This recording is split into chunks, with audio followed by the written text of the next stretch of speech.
We're very fortunate today to have Melissa and Wayne talk to us from Top Blokes. Melissa's the Managing Director of Top Blokes, for those who don't know, and Wayne is the Regional Coordinator for their Queensland programs. I got involved, actually myself personally, in Top Blokes many years ago. Had a coffee with Melissa and her original, I guess, partner who helped just set Top Blokes up. But for those who don't know, Melissa started Top Blokes, I don't know, 12, 13 years ago, it might be 14 years ago now, as a very young lady who attended a RILA conference and was inspired by that conference to set Top Blokes up. And that the organisation has really gone from strength to strength. But she realised that there was a need for an organisation to, I guess, assist, educate young men in their health, whether it's mental health or other issues that men address. She felt there weren't any organisations there supporting young men. And it started in Wollongong, and it has grown to be part of Western Sydney, Central Coast, and they've been fortunate now to be able to expand into Queensland. And I guess we're going to hear from Dane about how they're going in Queensland as well. Just so everybody knows, Melissa's actually an outstanding young woman. She's been awarded in 2016, she was awarded the New South Wales Young Australian of the Year. She also, in 2017, from Ernst & Young, was their Social Entrepreneur of the Year. So she's a very talented and hardworking young woman who's achieved many fine things in this organisation. I can't believe how many people you employ now, Melissa, to when I first met you. But anyway, it's growing strongly. And the programs have developed right throughout, not just year 10 young women, but into primary schools, etc. So you've done a great job. Fantastic. Anyway, the other thing I would say is that we as a club are supporting Top Blokes over 3 years, to the extent of $50,000, supporting them in one of their research programs. And while I think COVID has interrupted that progress on that program, I know that it will be getting underway again this year. And maybe we can hear a little bit from you there. So over to you, Melissa. Lovely. Welcome. Thank you so much. Really appreciate it. I'll just quickly share my screen. Can you see the PowerPoint there? Yep. Yep, lovely. So thank you so much for that introduction, Simon. It's so great to be back. Unfortunately, not in person. I had the pleasure of presenting this time last year in person, and was really excited to share where we were. But over 12 months, a lot has happened since. So this is a quote that we often reflect on here at Top Blokes, and that is that we need to stop just pulling people out of the river. We need to go upstream and find out why they are falling in. So just in case you're not too familiar with the organisation, at Top Blokes, our vision is to help more young males lead healthy and safe lives. We don't have to turn too far to see the latest statistics around young male suicide rates, alcohol-fueled violence, domestic violence as well. And so for us, we want to give young men the skills and the knowledge and the tools to be able to make healthy decisions for themselves and for their for the people around them as well. So as Simon mentioned, we run 3 core programs, and I guess in the school space and in the education space, we're known to specialise in designing and delivering boys' social education programs. So we have a program for boys in primary school, a 6-month program for boys in high school, and then for young men outside of the school system as well.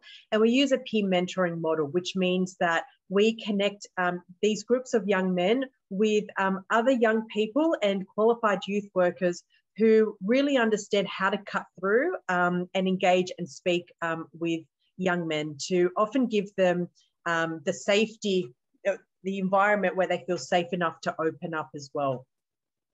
And what we know is that there is so much power in a single conversation. Often we are the first group that will come along and talk to young men around how to make healthy decisions around alcohol and drugs, how to understand their anger and express their anger. You know, anger is a normal emotion, but how to express it in a way that's not going to harm themselves or others. Or even how to understand sexual consent and how to have a good, healthy, respectful relationship as well. So I wanted to share with you a little bit about research that has come out that's really, really interesting. And the reason why having that sort of, or the power of a conversation with young men is because we are operating in a saturated market. Every one of these companies are trying to be one of the key dominator communicators with young men. And it's so important that all of us, if we have a relationship with a young male in our life, whether it's a son, grandson, nephew, or others, how we try and have those really critical conversations and cut through more than what some of these companies can get through as well. We know that media and peers are often still the biggest influencer when it comes to where young men get their information. But having good, safe, and critical conversations with young men will mean that they'll get the right sort of information to make those healthy decisions as well. So there was a study that came out in Australia called the Man Box study. I'm not sure if many of you are familiar with it. It's just a recent study. And what they wanted to understand was, do young men today still have values or attitudes or behave in a way that can still harm themselves and harm others as well. So what the study did was they surveyed 1,000 Australian young males aged 18 to 30 and wanted to understand whether they still held on to traditional ideas around what it means to be a man.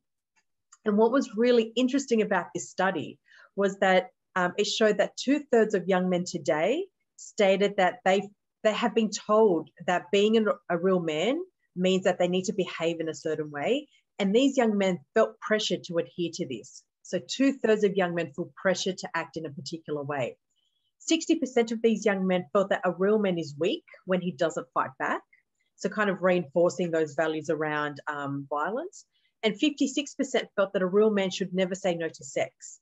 And 47% felt that a real man should have many sexual partners. So what the study wanted to understand was, okay, if the majority of young men are still holding on to these traditional ideas that ultimately limit the way that they can express themselves, then what sort of health implications does this have? What are some real consequences for young men who kind of prescribe to these values and behave in a certain way? So what the study kind of showed was that these young men kind of operate in what they call inside the man box. They feel that if they don't behave in a certain way, if they don't feel like they should look like they're pursuing sexual relationships, or they should respond with violence and aggression, if they don't act in that particular way, they feel like there could be social implications and consequences. It could be a loss of social status. It could be a loss of relationships. It could be an impact to their self-esteem. So the study wanted to understand, okay, what are the health implications to young men who live inside the man box? And what they did was they started to ask a series of health questions. And it was around, did young men have thoughts of suicide? And what it showed was those who lived inside the man box, 44% of these young men were more likely or did have thoughts of suicide in the last 2 weeks. And then when they looked at around bullying, perpetrating bullying, whether it was online or physical, or even witnessing physical harassment of women, they found that these young men were more likely to behave or engage in that behavior or prescribe to those values as well. And even looking at road rage and violence on the roads, 38% were more likely to be in a traffic accident in the past year. So then the study wanted to understand, okay, these are the health implications for young men who believe those attitudes and subscribe to those. What about young men who felt like they had the confidence to live their authentic self and to live outside the man box? So what they then found was those young men who had the confidence to live an authentic sense of self were less likely to feel suicidal, were less likely to be perpetrators of bullying, and they were more likely to call out behaviours of their peers, particularly around disrespect to women and domestic violence towards women. And they were less likely to be engaged in road rage or road aggression as well. So that is why the power of that single conversation, of giving young men that safe space to really understand who they are and develop their self-identity, can not only lead to community safety and a range of others, but it could have a direct correlation with their health, with their future health as well. So I wanted to give you a very quick update on the Joan Salter Award that we've been awarded by Sydney Rotary Club.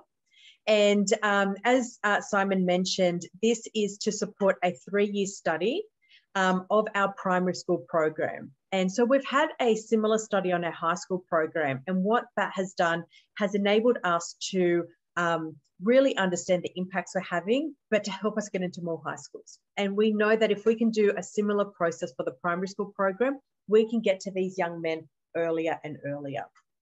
I shared this a little bit last year as well. Our lead researcher is Anna, who is part of the UTS Kidman Centre. And we've selected the Kidman Centre to carry out this study because they specialise in child and adolescent research. So the methodology and the approach to the research becomes really enhanced when they specialise in it as well. So I wanted to give you, and I won't go through this, but I wanted to give you kind of an overview of the evaluation framework that we've developed for the study. And these are sort of the 4 key areas that we'll be measuring. First is around the reach and uptake. Are we engaging the right young males who need this sort of support? Implementation. Are we implementing the program in a way that's meeting the needs of young men? And are the activities that we're delivering and the content useful and effective? Are the outcomes that we think we're achieving in the program actually being met, or should we be measuring different sorts of outcomes, particularly around helping young men to be, belong and become, which is a part of Department of Education's frameworks? And ultimately, what value is our program having on the young men, on their communities, including school and family, and even to yourselves as our key funder as well? Are we providing value to you? So as Simon mentioned, unfortunately, last year when I presented, we were ready to start the process. We had started doing a lot of that work that I just shared, and we started to have schools lined up to participate. A big part of this process is getting ethics approval with the department, which is a huge process. And then we were all ready to go. We had our schools locked in, and then unfortunately lockdown occurred. And the result of this was, as part of the ethics approval, we must deliver the program face-to-face. So we couldn't go to online program and collect the data for this study. We basically had to wait. But the good news is we now have our schools locked in for this year. For the rest of this term, up until April, we are getting consent forms out, agreements in place, etc. And then from April onwards, we'll be collecting data. So just to give you an example of some of the schools that have signed up, we have Sherwood Grange Public School, Hilltop Road Public, Blokes Street Public, Chester Hill North. So really concentrating in that Western Sydney region, as well as we'll be able to fund some additional programs in Central Coast and Illawarra to also have their data input into this study as well. And so we're really hopeful about the rest of this year, provided that there are no more COVID restrictions in place. So as Simon mentioned, we used to be a really tiny organisation, a volunteer-led organisation back when we started in Wollongong. And Simon has kind of seen our growth over the years, and I think a few of you have seen our growth over the years as well. This is kind of a map of where we were just 2 years ago. But since then, and through lockdown as well, we've actually been able to significantly increase our reach, and in particular in Queensland. Queensland has been a state that for years kept calling, saying, we need your program, we need your program. And we were fortunate to receive support to expand to Queensland, and then lockdown happened in 2020. And we waited and we waited, and we felt like we just couldn't wait any longer. And so we expanded to Queensland during lockdown with border closures. Since then, it has absolutely exceeded our expectations. And I thought, what better way than to have Dane come and share with you how our operations have played out in Queensland and what impact he's seeing on the ground. So Dane is our Southeast Queensland Regional Coordinator, and he supports our team of, I think, about 6, 7 or 8 mentors now across Brisbane, Gold Coast and Toowoomba.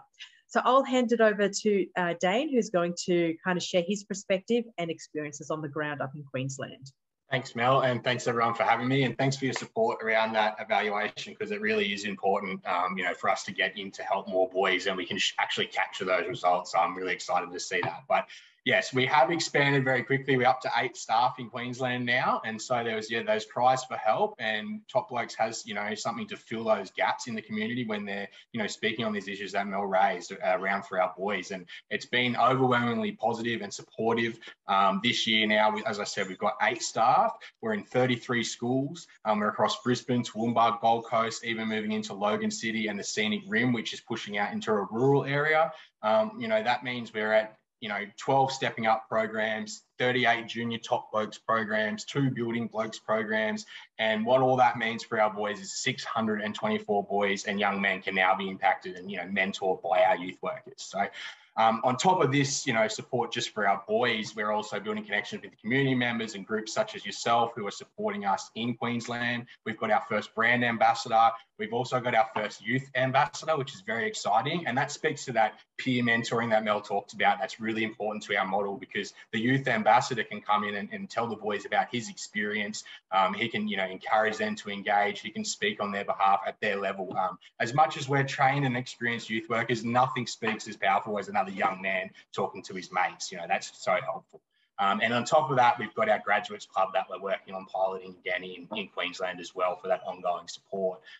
All of this was done with, as Mel mentioned, that COVID impact and our school dates pushing back for 2 weeks, mandatory restrictions on visitors on site, yet our schools felt it's so valuable that we should be there where class is a crucial service, and principals are saying, please still come on site, continue your support for the boys. I've only been with Top Blokes for 6 months, and luckily when I came on at that time, the period I came on was the time where we get to sit with schools and we get to talk about, the feedback, what's going well, what can we do to support, do you want to support, have us support your boys next year? And the feedback from principals, deputies, guidance officers was just overwhelmingly positive. For me, jumping ship from a secure job and you come to a new organisation, it was so heartwarming, and I was so glad I made the move, because it was just always positive about the impact our mentors have on these boys. Stories like the boys that never opened up, that the guidance officer had never been able to speak to. They were just too cool, never wanted to even go near them, and now knocking on their door asking for help, telling them when there's problems, because we've been able to break them out of that box where it's okay to ask for help, where it's okay to speak up. We have boys that were, usually the instigator in a fight, and they're always in the principal's office for being part of a fight. And one time, one of the young boys that we work with was dragged into the principal's office, assuming he's the naughty boy, assuming he's part of the fight. But the witnesses had said, no, he's actually there to break it up. And when the principal spoke with this young man about, why was he involved in the fight? Why did he get in there? It's because he said he was being an upstander, which is one of the principles we teach these boys. And that's, standing up for someone when you see them in trouble. And so he was dragged in there, and then eventually, he was commended for his behaviour, and he realised that Top Blokes had, imparted a really important lesson, and now he's stopping fights instead of instigating them. So, and just generally better engagement with education is reported through those stakeholders and, our partners at school. It's really exciting to hear those stories, and I love it. It makes me, want to come to work. But I think the best thing is when we hear it straight from our boys, and the word of mouth from those boys about the experiences and the things that they've gained. And just last month, we started back up at one of our schools in Logan. We'd been there last year, so we'd had 2 cohorts of boys go through, and there was a bunch of the boys from the last cohort waiting at the door to greet one of our youth workers. And they had what he thought was rat tests in his hands, but it turns out they were actually drug tests that they can get over the counter. And they've taken their drug tests. They've met our youth workers there at the door and told him, this is our drug test, we're clean, we've been offered ever since Top Blokes graduation. Some of them have got haircuts, some of them applying for jobs, and they were just really excited to share that with Z. So they're very proud to be Top Blokes graduates, and also we're seeing that ongoing effect of the lessons we impart on them. And another great story we had up here is we had a young man. It was probably 8 or 9 weeks, so it still took a while for him to open up with us. But he'd been in that high school for a number of years and never opened up to anyone. And what he actually disclosed in the group in Top Blokes, where we've made that safe space around his peers, not just to our youth workers, is that he actually didn't have any food security. He didn't know each day whether he was going to come to school, with lunch. He didn't know if he's going to get breakfast, dinner, any meal, any day. And so we know that boys can be cruel, and we know that that can be, you know, a point of bullying for some people. You know, they're not accepted and supported. But in our space in Top Blokes, those boys rallied around him. You know, they supported him. They didn't judge him. And then from then on, we actually heard that those boys were bringing in food for that young man to make sure that he can have a meal each day. So this is the safe space that we create. That no, he hadn't told anyone else that in the years he was at school, but in just 8 or 9 weeks, he feels comfortable to open up that, you know, deep, what was a secret for him. You know, the other thing as well that we see with these young boys is the promotion to their friends and their siblings, you know, and that helps us. You know, obviously we want to get these studies and we want to get outcomes, and that can help us, you know, promote our program to support more boys. But we're seeing boys on the ground just telling their brother to sign up, you know, in year 7 or 8, he needs this and you need to listen. And these boys, they will, you know, these youth workers can change your life. So it's constantly happening again and again. One of the most exciting ones, as I said, is the youth ambassador. And I said we put him on. And just a little anecdote about him. In his first session, he walked into the room and he's already preaching the Top Blokes ethos. Maybe a bit too drill sergeant for our liking, but yeah, it's all the same. He was doing very well, and he had his crossed arms, and he said to the boys, "All right, phones away. It's respectful when you're talking to people that your phones are away." And he's teaching that respect to guys that are only 1 and 2 years younger than him. And they all stopped and listened. And then he finished his, you know, 10-minute spiel about how good Top Blokes was for him. And then he said, "Boys, you know, and now I've got accountability and responsibility, so I have to leave and get back to class." And that's what I learned in Top Blokes. So these lessons are passing on, and he's passing them on to his friends. So this is what we're seeing now on the ground in Queensland, and it's growing organically now after all that hard work, you know, organisationally. So yeah, I'm just very excited to be a part of it, and thanks for letting me share, guys. It's sort of where we're at in Queensland at the moment. Oh, thanks so much, Dane. So I really wanted to, again, thank you for the opportunity to give an update. I'm not sure if Simon has shared, but in a week and a half, we have a really exciting event in Sydney that we would love to invite you to. So if you are a car lover or a supporter of charity, we have Sam Michael, who's the former technical director of Williams F1 and McLaren, or sporting director of McLaren F1 as well. And he's doing an exclusive event. It's a bit of a tell-all, to the point, no media, no videos, no journalists are allowed to attend.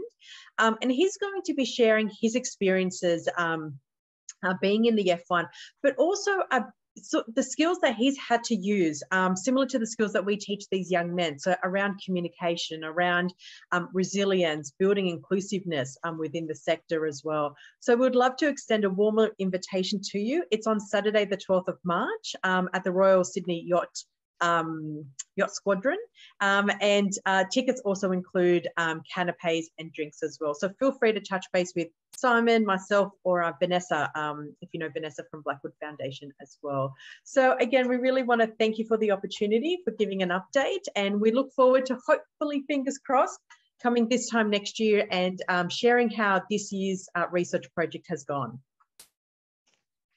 Fabulous, Melissa. Thank you. Simon, I did think I was going to be out of town on the 12th of March, but I don't think I am. So I'll have to talk to you about... I'll send you the details. No problems. I'll email you as soon as the meeting's over. Yes. Yeah, thanks. And so that's a great presentation, Melissa. Thank you very much. Can we open up for questions? If you have a question for Melissa or Dane, Glenn, looks like you have a question. Over to you, Glenn. I do, and I was just getting into the vote of thanks that comes later. You mentioned that you needed ethics approval. I'm assuming that's from the Department of Education, and that was predicated on the mentoring being face-to-face.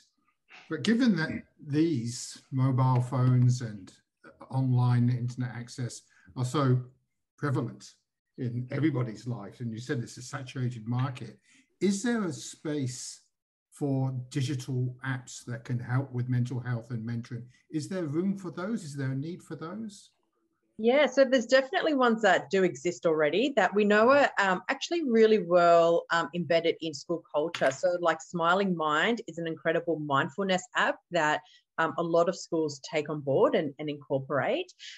In our situation, because there's not enough evidence around online mentoring. Like, you know, we know it's better than no mentoring. And obviously COVID proved that with all organizations having to go online. For this particular study, because we're doing a control group, a randomized control study, so control group who don't receive the program and a control group and an intervention group who do receive our program, we just had to make sure every part of that is going to be consistent. And because the application that went in before the lockdown said it was going to be face-to-face, we weren't able to amend it to incorporate online mentoring. I was just wondering about the project and the quote that you started with, Melissa. You know, rather than pulling people out of the river, I think you said going up the river and finding out why they're jumping in or being pushed in or that sort of thing. That's really the crux of it, I suppose. But do you know, I mean, what has been causing us? This is something that's just been happening forever, I guess. Yeah, it's a hard one. It's you know, and it's kind of not a debate, but a really key discussion that's happening in the sector at the moment about the ingrained nature of disadvantage in our country and what are the factors that contribute to it. And so that's why we focus on that preventative and early intervention space. And for us, it's around really understanding what are the risk factors for young males that will lead them down that path. And we know it's instability in the home. It's potentially childhood trauma. So if they experience domestic violence or witness domestic violence, can have significant trauma. Witnessing drugs and alcohol in their home, not necessarily having the right support networks around them. So it's really kind of understanding what are the risk factors that can lead young men, and then how do we, as an organisation, as a community, as a collective, how do we all help to build protective factors around young males so that they are given the, I guess, nurturing environment to build and make healthy choices. So, you know, ideally every young male will have or live in a healthy home that has security, whether it's food security, whether it's physical safety. They will have access to mentors, whether it's formal or informal, so that they get coaching. And I often think, you know, the most experienced and athletes in the world, you know, the greatest of all time, they all have coaches. Why don't we kind of embrace coaching in our personal lives as well? And why don't we support young men to have coaches so that they can get the support they need? So I guess that's kind of, and it's hard, right? And it's not just what happens on an individual level. It's also understanding the kind of ecosystem that a young man operates in. It's his peer groups, it's the education space, it's the home life, it's the political arena as well that trickles down and has an effect. It's hard work, and I wish we could say we're not going to be around in 10 years' time because we're not needed, but the sort of ingrained nature of disadvantage it's going to take decades to try and really address the problem. Yeah, thank you for that. Look, Lena, you have your hand up. I can see your hand up, Glenn. But Lena, if you're off mute, over to you. Yeah, I've been a big fan of Melissa's for a very long time. And thanks to Simon also, it was because of his support for so long of Melissa's that we ended up setting up also this project. And I'm very impressed with the fact that it was also Ryla that kind of had an impact on giving Melissa that idea. There was Melissa, that program on ABC, Man Up. And yeah, that's, you know, what you were saying kind of reiterated a lot of the points they were making on that program. But I think it's a good suggestion for parents and uncles and aunties and moms to watch that program.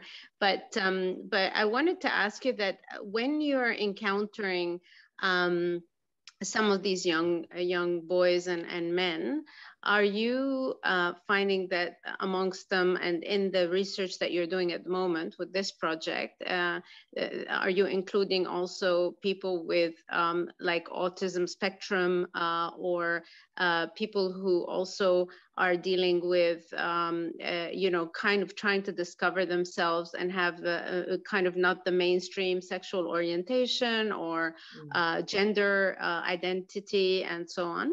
Yeah, definitely. I'll hand over to Dane in a second, and he'll be able to share his. And yeah, we quite often we'll have a young man who might have autism or be on the spectrum in our program. And there's not that many opportunities for them to engage. And I think one of the values we always try and reinforce is inclusiveness. And so we have, and schools will often say, you know, who can engage in the program. And we say any young male who identifies, sorry, any young person who identifies as male. And we have had young people who might be transitioning their sexualities or their genders, participate in the program. And that's really important because what the program does is help to build a positive peer environment, like Dane explained. And sometimes these young people don't get that safety anywhere else. And this group might be the only safe place that they have to discover themselves and to express their identities. But Dane, what are you seeing on the ground? Yeah, definitely. Most of our boys will have some sort of diagnosis, whether it's ADHD, ODD, ASD. Yeah, there could be gender and sexuality things, and so that's, yeah, it's very common. That's the boys we work with, and that's often why, because they're not fitting into that sort of mainstream model.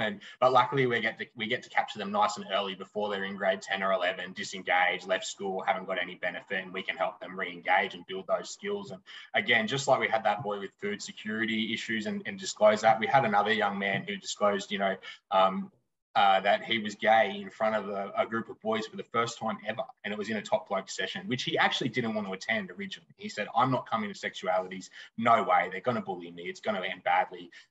We said, no worries, you know, welcome that choice. Turns out he came, he thought, I'll give it a go. And he was actually supported in the group by one of the most alpha males there, that the youth workers were concerned this could be an issue. So yes, we do get that. And we anecdotally, we have those stories where it's actually working. And we just try and advocate as much as possible. There's some issues around education department and their policies and procedures, but as Top Blokes go, we encourage anybody that, you know, is a man that wants to come in to participate and gain from our program. What a great story, Dane. Thank you so much for sharing that. That's amazing. Well done. Glenn, do you have a question? Yeah, I do. Sorry to hog. Rotary Club Sydney's had a long relationship with PCYC. We helped establish it. Back then, in the beginning, it was a boys' club, but now, of course, it's mixed gender. Only yesterday, I was down at PCYC in Redfern, the South Sydney Club. Last year, they lost 3 boys to suicide. Very recently, and it was in the news, they lost another young man in a motorbike accident where he crashed into an unmarked police car, which was got quite a bit of news coverage. That really has traumatized his friends in the club. Do you operate, and how would you operate in a mixed gender environment? Have you done this? Would you avoid it? Or how would that work? As in to support young females as well as young males? Well, would you? Look, we get a lot of requests for it. The thing is, there are some really, really well-established programs for females and that have existed for much, much longer than Top Blokes. And that's kind of why we started to get a lot of requests from schools. And they often would say, we've got the program for girls and we know how to support girls. And even the Department of Education New South Wales fund a position called Head of Girls Wellbeing.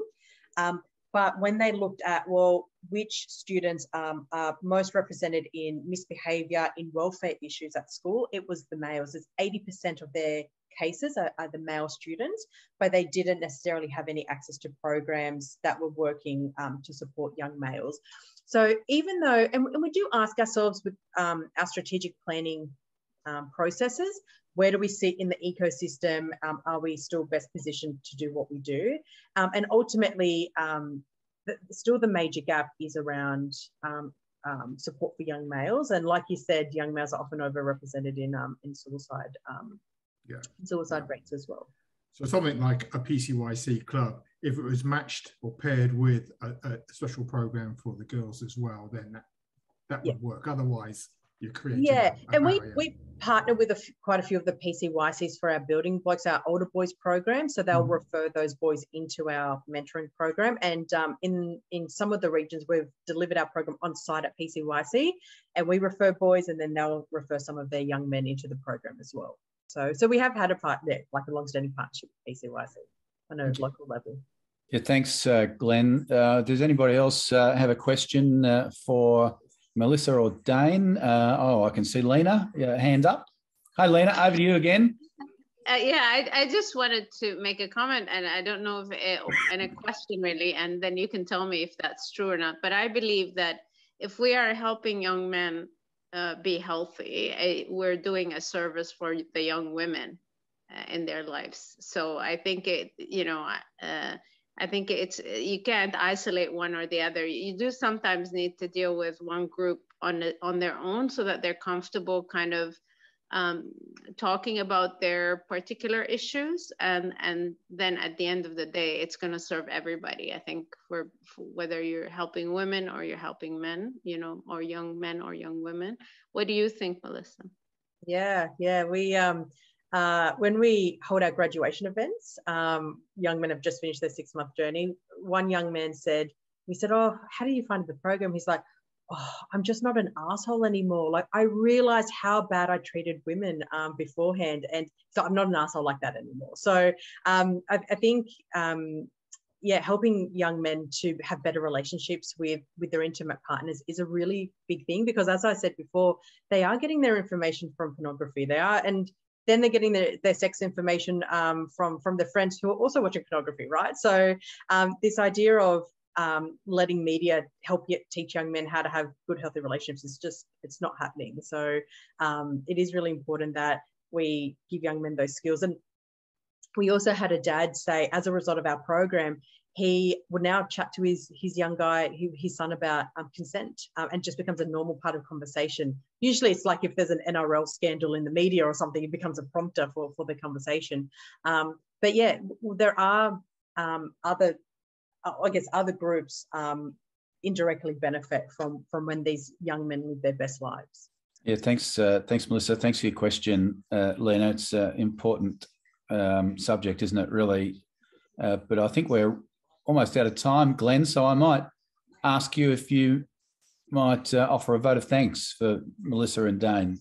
Absolutely. Well, Melissa, Dane, thank you so much for your time today. I was taking notes as you were talking, and there's just far too many to refer to here. I'll just pick out a few. It was great to hear about that upstander experience, the boy that got dragged in to the principal and completely turned around the perception. That's fantastic. That's that theme of the breaking out of the man box and the impact it has, the change in the rates of suicide and other major issues. That was dramatic. That's significant. So thank you for sharing that. Congratulations on the growth of the organization. It looks like you're going leaps and bounds. And I didn't quite catch how long you've been in Queensland now, but 624 boys in the program. I don't know how many you have in total across the country, but that's marvelous. So well done to you both. And I love the story, again, the Queensland story again, but the boy who was coming in without food. I mean, one of the reasons I was down PCYC yesterday was to deliver 80 food packs from Sydney Food Share. They have that problem. So, that was one that struck home as well. So fantastic stories, and there are so many more, too many to mention. So well done. We will be making a donation to the Rotary Foundation in your name, in the name of Top Blokes. So congratulations on that. And again, thank you for your time. We look forward to an update next year.